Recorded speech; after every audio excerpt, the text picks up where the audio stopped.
Espíritu Santo, ven,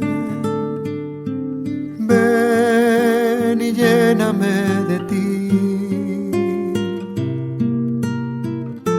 Espíritu Santo, ven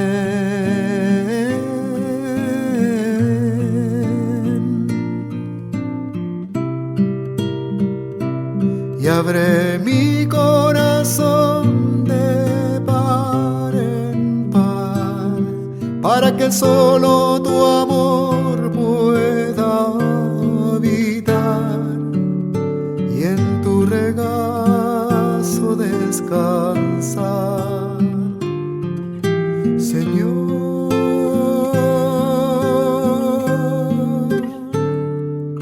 y en tu regazo descansar.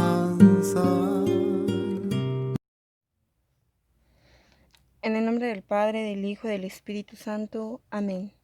Ven, Espíritu Santo.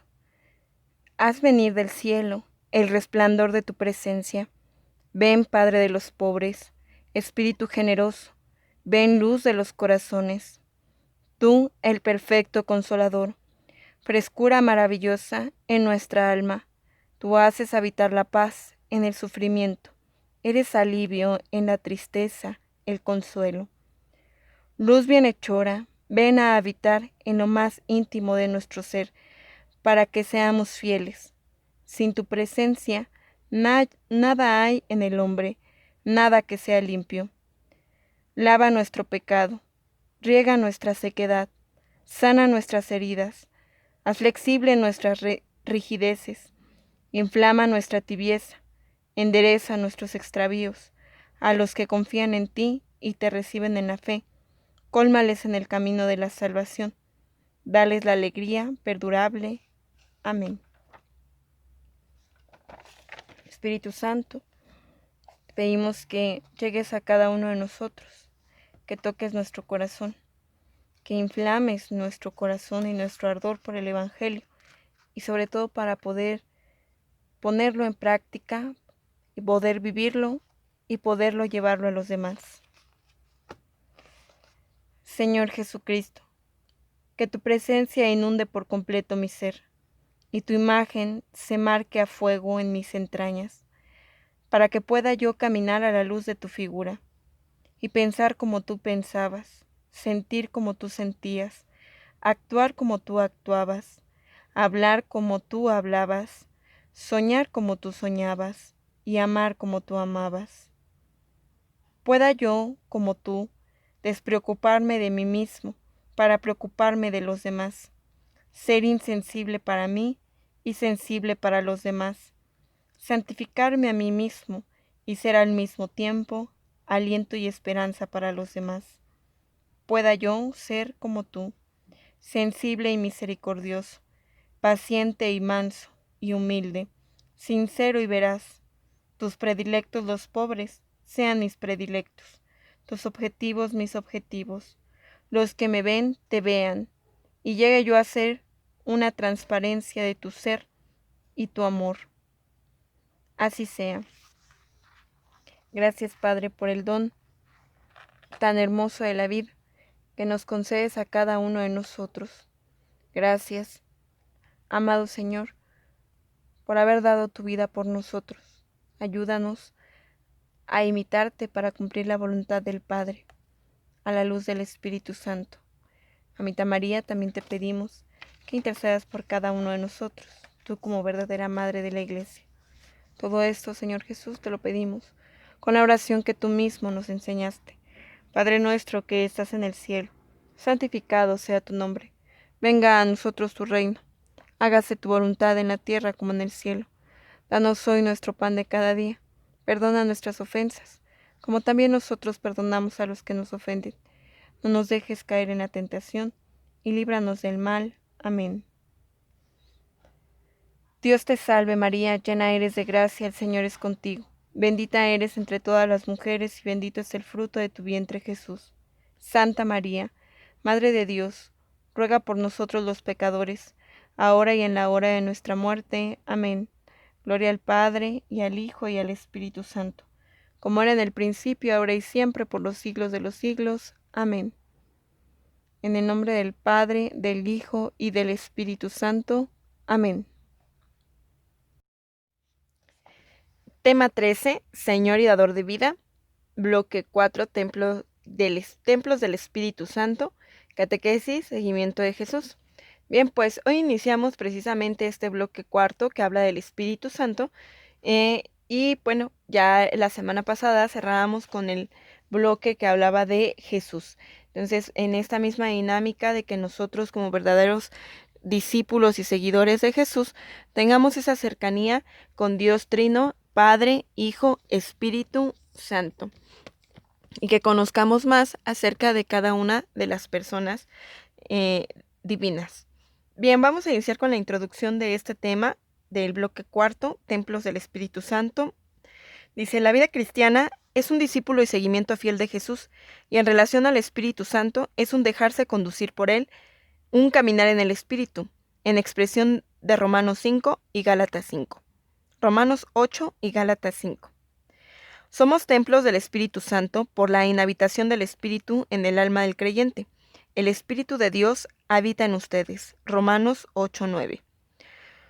Son santuario de Dios y el Espíritu de Dios habita en ustedes. Primera de Corintios 3:16. Templos del Espíritu Santo, viendo la acción del Espíritu Santo en tres áreas: vivificador, congregador y poder de Dios. Los temas que vamos a ver en este bloque son Señor y dador de vida. La prepara, la da y la acrecienta. Como santificador debemos caminar en el Espíritu. Comunión en el Espíritu, como alma en la iglesia, él la congrega, la anima, congregador. En el poder del Espíritu, en la misión evangelizadora y en la dimensión carismática. Bien, pues esta introducción ya nos da de manera muy general y a grandes rasgos de qué va a tratar nuestro cuarto bloque que habla sobre el Espíritu Santo. Entender entonces que en la línea del discipulado hay que tener una relación con Dios Padre como ese Padre creador, providente, amoroso y sobre todo misericordioso, con Jesús como Señor, como Salvador y también pues como Maestro, y con el Espíritu Santo como dóciles a esa acción que hace en nosotros para poder caminar en el Espíritu. Y entonces ver esto importante: es Señor y dador de vida, es santificador, es congregador y es el poder de Dios. Con esto pues entonces iniciamos nuestro bloque número 4 y el tema número 13, Señor y dador de vida. Señor y dador de vida, así lo llamamos en el credo. Al igual que el Padre y Jesús, es una persona, no una fuerza impersonal. Señor, porque es Dios, y vivificador, porque prepara la vida y la da, y la acrecienta como santificador. ¿Sí? Estas dos cosas son importantes. Señor, porque es Dios, y dador de vida, pues porque Él nos prepara para la vida nueva, para la vida que vamos obteniendo a través de esa conversión permanente y progresiva, pero también así Él la da y nos ayuda a hacerla crecer. Es el primero que nos despierta en la fe y nos da la vida nueva, pero al mismo tiempo es el último en cuanto a la revelación de las personas de la Santísima Trinidad. ¿Sí? El primero que nos despierta en la fe, pero también al mismo tiempo es el que nos revela la acción de las personas de la Santísima Trinidad. Esto lo encontramos en el Catecismo de la Iglesia en el número 684. Es el primero porque en su gracia produce en nosotros un proceso de conversión, pero luego es el último en cuanto a revelación por persona. El Nuevo Testamento revela al Hijo y hace entrever la divinidad del Espíritu Santo. Jesús mismo va revelando de manera progresiva la Trinidad de las personas. Recordemos un poquito los temas anteriores en donde cuando hablábamos del Padre, decíamos muy importante que el pueblo judío creía en un solo Dios, igual que nosotros, pero no sabía que había tres personas divinas, o sea, que conformaban un solo Dios, pero eran tres personas divinas. Ellos creían en una sola persona, o sea, en un Dios único. Entonces, nosotros creemos exactamente en lo mismo, solo que nosotros sabemos que Dios son tres personas distintas, que son el Padre, el Hijo y el Espíritu Santo, y forman un solo Dios y actúan en esa acción trinitaria. al ser Dios trinitario, existe desde siempre y para siempre. No existió primero uno o tiene más tiempo uno que otro. Existen desde siempre y para siempre las tres personas divinas. Entonces, es el primero que actúa en nuestra vida, el Espíritu Santo, pero es el último en la revelación trinitaria. ¿Por qué?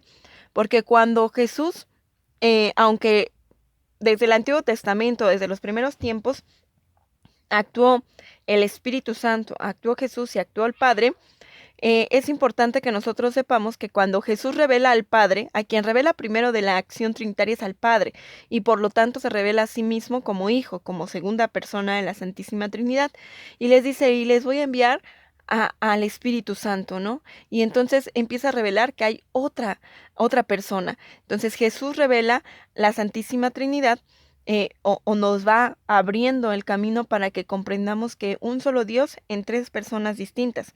Entonces es el último que se revela, pero eso no quiere decir que sea el último en actuar o que el Espíritu Santo empiece a existir y a accionarse a partir de Pentecostés, ¿no? El Espíritu Santo actúa desde siempre y es el primero también en actuar desde la propia creación, ya que es el dador de vida. Entonces el Padre crea, para Jesús, evidentemente, pero el Espíritu Santo es también el que da esta acción de vida. Ya lo iremos revisando poco a poco en estos temas. El Espíritu Santo coopera con el Padre y el Hijo desde el comienzo del designio de nuestra salvación hasta la consumación, pero por la encarnación el Hijo, en cuanto al Espíritu Santo, se revela como persona y nos es dado. O sea, nosotros vemos cómo cuando hablamos de la encarnación, cuando hablamos de este suceso tan importante de la Anunciación, el mismo ángel Gabriel anuncia a María que va a ser la madre de Jesús, la madre de Dios, la madre del Hijo de Dios, y entonces dice que el Espíritu Santo se posa sobre ella, ¿no? Entonces se revela el Espíritu Santo, pero más a través de Jesús lo conocemos como una persona y no, como decían en un principio, como una fuerza o como alguien impersonal, ¿no? Entonces no es una acción que sale de nada más una fuerza que sale de Dios Padre o de Dios Hijo, sino es una persona en conjunto con el Padre y con el Hijo. La Iglesia, comunión viviente de la fe de los apóstoles, es lugar de nuestro conocimiento del Espíritu. En la Iglesia, en la comunidad eclesial, descubrimos el Espíritu Santo como persona, ¿sí? Es a partir de la acción de Pentecostés que el Espíritu Santo empieza a actuar en la Iglesia y entonces nosotros empezamos a conocer su acción más directa porque Él es el que guía la Iglesia, Él es el que ayuda al nacimiento de esa nueva Iglesia cuando se posa en los apóstoles y entonces en ellos puede eh, empezar esta predicación de Jesús vivo, de Jesús resucitado, y comienza entonces esa acción de comunión, de iglesia, de crecimiento. Entonces ahí es donde empieza a actuar el Espíritu Santo como que en mayor potencia a través de la iglesia. Sin embargo, les repito, existió desde siempre y actuó y colaboró con todos, con el Padre y con el Hijo, desde el principio. En las escrituras es el mismo que ha inspirado, nosotros lo decimos en el credo, ¿no? Y que habló por los profetas. También sabemos que la Biblia es inspirada por Dios a través del Espíritu Santo. Entonces, nosotros vemos como en las escrituras también Dios mismo inspira, Dios Espíritu Santo inspira las escrituras, entonces actuó desde el principio, desde antes, ¿no? Fue inspirándolos, fue llevándolos hacia Dios. En la tradición, sobre todo los padres de la iglesia. La tradición como tal empieza cuando terminan las escrituras, es decir, las escrituras terminan con el último de los apóstoles, con la muerte del último de los apóstoles, de los elegidos de Jesús. Entonces de ahí empieza la tradición, es decir, la enseñanza de los apóstoles a través de lo que aprendieron de Jesús y empiezan, bueno, a ser inspirados también por el Espíritu Santo para seguir guiando la iglesia, para seguir escribiendo, para seguir haciendo pues la doctrina y lo que nos va a ir guiando como iglesia católica cristiana. En el magisterio de la iglesia, evidentemente, el Papa tiene una infabilidad que, o sea, él no puede equivocarse porque es guiado por el Espíritu Santo, y también los obispos que están llenos del Espíritu Santo, ellos son el magisterio. Entonces los obispos y el Papa forman parte del magisterio de la Iglesia, son los que nos van a ir enseñando, son los que nos van a ir guiando, y es porque están guiados por el Espíritu Santo. En la liturgia sacramental, ¿no? En todos los sacramentos, nosotros vemos la acción del Espíritu Santo. En el bautismo, en donde el Espíritu Santo es el que da sus dones, nos induce a ser miembros de la Iglesia, nos ayuda a ser hijos de Dios Padre. En la propia confirmación, en la Eucaristía, en donde por acción del Espíritu Santo, en la consagración, cambian estos dones de pan y de vino. O sea, en todo momento actúa también el Espíritu Santo. En la oración en la que Él intercede por nosotros. Por eso siempre iniciamos nuestros temas y tenemos que iniciar todo nuestro momento de oración invocando al Espíritu Santo para que Él sea quien interceda y para que nosotros podamos tener esa conexión con el Padre y con el Hijo. En los carismas y ministerios en los que se edifica la Iglesia, en los signos de vida apostólica y misionera, ¿sí? En aquellos regalos que Dios nos da, que son los carismas, para el servicio de la Iglesia. Y pues obviamente en los ministerios, que es donde el Espíritu Santo pues nos conduce, nos habilita, nos da las herramientas para que nosotros podamos actuar conforme a lo que debemos. Y esto pues lo encontramos en el Catecismo de la Iglesia Católica en el número 688. El Espíritu de su Hijo es realmente Dios consubstancial con el Padre y el Hijo, inseparable de ellos, tanto en la vida íntima de la Trinidad y al ser don de amor para el mundo. Sí. Esta palabra ya la habíamos utilizado precisamente en el bloque pasado, consubstancial, que es de la misma substancia, que es de lo mismo. Entonces, el Espíritu Santo, al igual que el Hijo es consubstancial al Padre, el Espíritu Santo es consubstancial al Hijo y al Padre. Consubstancial por la misma naturaleza, una y única, en las tres, la misma inteligencia y voluntad, una sola voluntad, las decisiones y los planes de Dios son únicos, o sea, en eso no se distinguen como Trinidad, sino actúan como unidad, ¿sí? Entonces, tienen acciones distintas, sin embargo, tienen una misma voluntad. No puede hacer el Hijo lo que quiera y el Espíritu Santo lo que quiera, sin que sea la voluntad de Dios en conjunto, del Padre, del Hijo y del Espíritu Santo. Aunque Dios Trino es Espíritu y es Santo, Espíritu Santo es el nombre propio de la tercera persona de la Santísima Trinidad.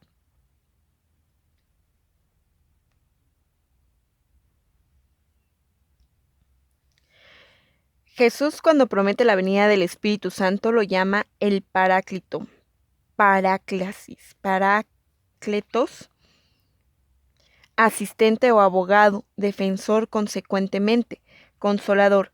Siendo Jesús el primer Paráclito, o sea, el primer asistente, el primer consolador, el primer intermediario, además dan los siguientes apelativos. Antes de que veamos eso, ¿qué es el Paráclito?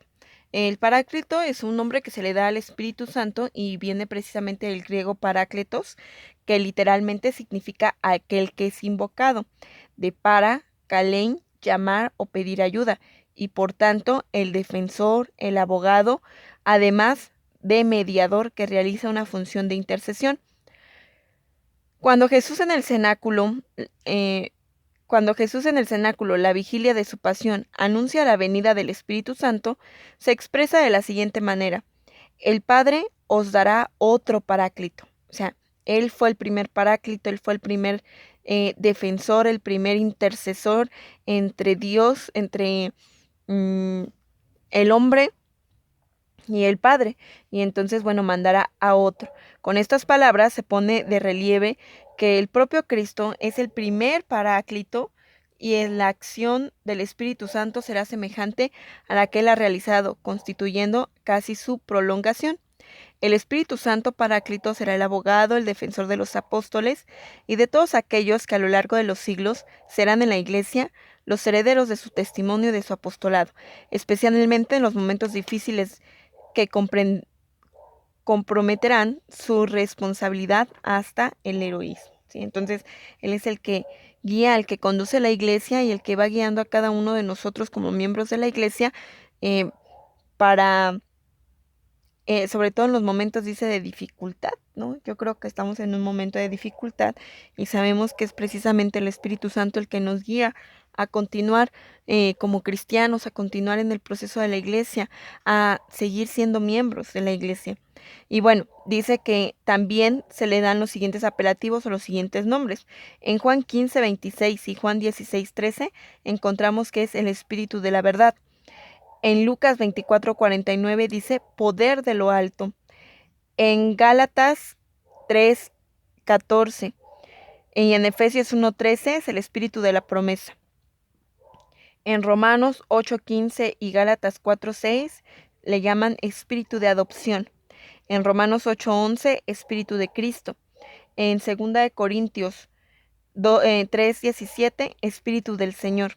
En Romanos 8, en el versículo 9 y en el versículo 14 y en el capítulo 15 y el versículo 19, dice Espíritu de Dios. En la primera carta a los Corintios, en el capítulo 6, versículo 11 y en el capítulo 7, versículo 40, encontramos que también Espíritu de Dios, y San Pedro lo define como Espíritu de la Gloria en la primera carta de Pedro, capítulo 4, versículo 14. Entonces vemos cómo Jesús a lo largo de su predicación y la vida de los apóstoles, sobre todo en ya como tal la acción de los apóstoles, vemos incontable número de veces el cómo se menciona al Espíritu Santo y cómo se le hace referencia como Espíritu de verdad, como poder de lo alto, como el Espíritu de la promesa, el Espíritu de adopción, el Espíritu de Cristo, el Espíritu del Señor, el Espíritu de Dios y el Espíritu de la gloria. Con todos esos nombres también hacemos referencia al Espíritu Santo. Los símbolos del Espíritu Santo. Dentro de los símbolos, bueno, pues nosotros como seres humanos necesitamos simbolizar, necesitamos tener como darle materia o darle signo, darle un significado a lo que no vemos, a lo que no entendemos. Entonces encontramos en los símbolos al Espíritu Santo también. El primero es el agua, la unción, el fuego, nube, luz, sello, dedo de Dios, paloma, que es el más común. Y veremos qué significa cada uno de estos símbolos o cómo le vamos dando esa referencia. El agua, símbolo de la acción del Espíritu Santo en el bautismo, signo sacramental eficaz del nuevo nacimiento. El agua bautismal significa que en nuestro nacimiento a la vida divina se nos da por el Espíritu Santo. Además, el Espíritu es el agua viva que brota del Cristo crucificado como de su manantial y en nosotros brota para la vida eterna. Encontramos pues de referencia el Evangelio de San Juan, capítulo 4, versículo del 14 al 17, capítulo 7, versículo 38, Apocalipsis 21, versículo 6 y capítulo 22, versículo 17. Referencia don del Espíritu en Pentecostés, o sea, la confirmación. ¿Sí? Entonces, vemos al Espíritu Santo como el agua viva. Incluso en el Evangelio encontramos como cuando Jesús se encuentra con la mujer samaritana, le dice que le va a dar del agua viva, de la que ya no va a tener sed. Entonces se hacía referencia no a esa agua física, tan importantísima en la vida del ser humano, porque si el ser humano no tuviera agua, pues su vida sería tan distinta y además sería perecedera y terminaría muy pronto, ¿no? Entonces, el agua es un elemento vital no solamente para la vida del ser humano, sino para la vida en general de todo ser viviente, de toda la naturaleza. Entonces, imagínense más, por eso esta referencia tan importante, si el agua es vital para la vida, sobre todo es vital para la vida espiritual, por eso el Espíritu Santo es tan importante en nuestra vida, de nuestra vida espiritual, que le hacemos la referencia del agua. Entonces lo encontramos en estas situaciones y sobre todo como un signo sensible en los sacramentos del bautismo y la confirmación. Como unción, símbolo tan significativo del Espíritu Santo que incluso se ha convertido en sinónimo suyo. Es el signo sacramental de la confirmación junto con la imposición de manos, ¿no? Entonces lo vemos como unción porque es aquel que lleva, que colabora, que da poder sobre todo pues en la confirmación, no en solamente en esos sacramentos, sino también en las liturgias de consagración o en la imposición de manos que hacemos en la vigilia de Pentecostés, en el retiro de Nueva Vida, en el propio sacramento del orden sacerdotal, también hay una unción, hay una imposición de manos y es el Espíritu Santo el que actúa y se penetra en cada uno de ellos. Fuego simboliza la energía transformadora de los actos del Espíritu Santo, purificando y dando vida, bajo la forma de lenguas de fuego. El Espíritu se posó sobre los discípulos en Pentecostés para alabanza y anuncio evangelizador. Entonces el fuego también es bien importante para la vida del ser humano, ¿no? El fuego que consolida, el fuego que da calor, el fuego que ayuda a tantas cosas en la vida común, es también un signo del Espíritu Santo porque es esa energía que transforma, ¿sí? Tanto transforma los alimentos, transforma la materia, transforma los elementos propiamente, ¿no? Todo lo que hace el fuego y el fuego también purifica y da vida. Entonces, el Espíritu Santo como fuego, es aquel que transforma, purifica y además ayuda a los a los apóstoles. El día de Pentecostés baja el Espíritu Santo y desciende como lenguas de fuego, y es aquel fuego que hace que su corazón se encienda y entonces empiecen a proclamar, empiecen a alabar y empiecen a anunciar. Por eso nosotros siempre invocamos al Espíritu Santo y ese fuego que penetra a nuestro corazón para poder siempre tener viva la llama de la misión. Nube y luz. La nube que cubre con una sombra a María para que conciba y dé a luz a Jesús. Se oyó una voz desde la nube que decía: este es mi hijo, mi elegido, escúchenlo. Desde el Antiguo Testamento, la presencia de la nube en medio del pueblo de Israel era la presencia de Dios mismo que los acompañaba.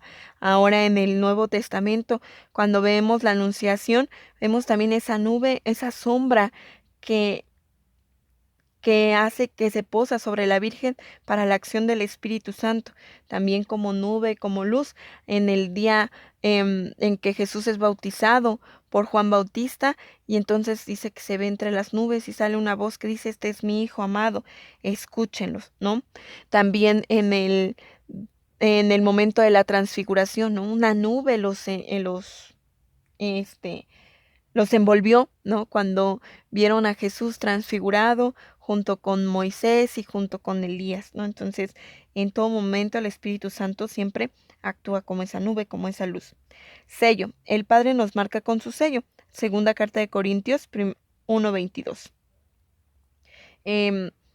Vemos también que desde el bautismo somos marcados y ungidos con un sello que es precisamente la unción por medio del Santo Crisma.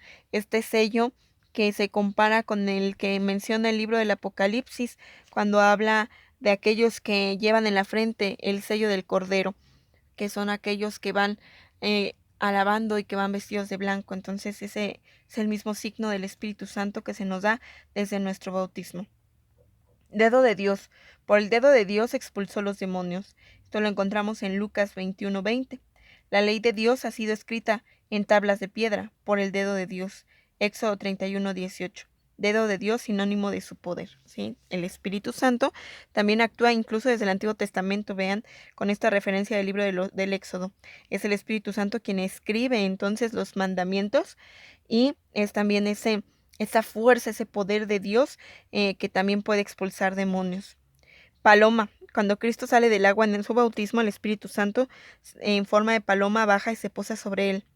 Ave que da vida, que fecunda, como en las aguas iniciales del Génesis, ¿sí? Entonces, también nosotros vemos en el relato de la creación cómo el Espíritu Santo en forma de paloma pues también estaba ahí, ¿no? Es uno de los signos más comunes que le damos al Espíritu Santo, pero es todo esto que ya habíamos mencionado. Bien, los documentos de esta semana que vamos a revisar es el documento de Aparecida número 151 y documento de Puebla 1294. En el documento de Aparecida 151, documento de Aparecida 151 dice: la Iglesia, en cuanto marcada y sellada con el Espíritu y el fuego, continúa la obra del Mesías abriendo para el creyente las puertas de la salvación. Pablo lo afirma de este modo: ustedes son una carta de Cristo redactada por el ministerio nuestro y escrita por su tinta, y escrita no con su tinta, sino con el Espíritu de Dios vivo. Segunda carta de Corintios 3:13.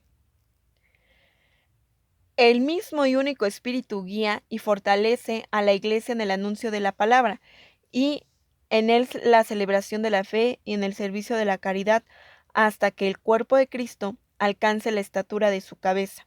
De este modo, por la eficaz presencia del Espíritu de Dios, asegura hasta la parucía su propuesta de vida para hombres y mujeres de todos los tiempos y lugares, impulsando la transformación de la historia de todos los tiempos y sus dinamismos.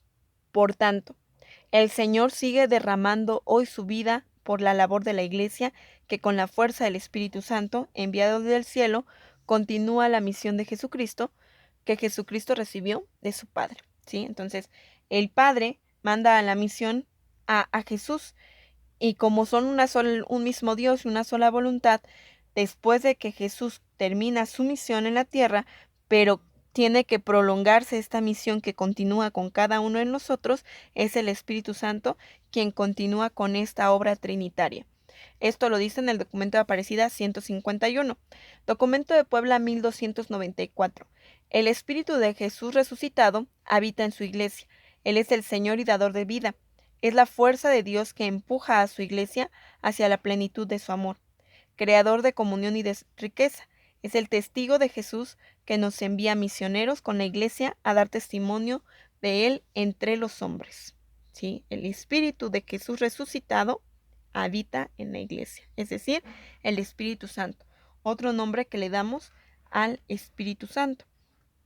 Bien, las citas que vamos a revisar esta semana, entre las muchísimas que ya trae nuestra catequesis y que ya hemos mencionado, se sumarán el Evangelio de San Juan, capítulo 15, versículo 26, Evangelio de San Juan, capítulo 16, versículo 13, Evangelio de San Lucas 24, 49, la carta a los Gálatas 3:14 y la carta a los Efesios, capítulo 1, versículo 13. Las preguntas que meditaremos esta semana: ¿dónde descubrimos el Espíritu Santo como persona? Además de Paráclito, ¿qué otros nombres recibe el Espíritu Santo? Y nombra 3 símbolos del Espíritu Santo y explícalos. Bien, pues con esto terminamos nuestra catequesis y pues hay que hacer nuestras tareas, hay que seguir nosotros también dejando que el Espíritu Santo actúe, pero también nosotros poniendo de nuestra parte para que Él actúe en cada uno de nosotros. Vamos a terminar con nuestra oración en el nombre del Padre, del Hijo y del Espíritu Santo. Amén.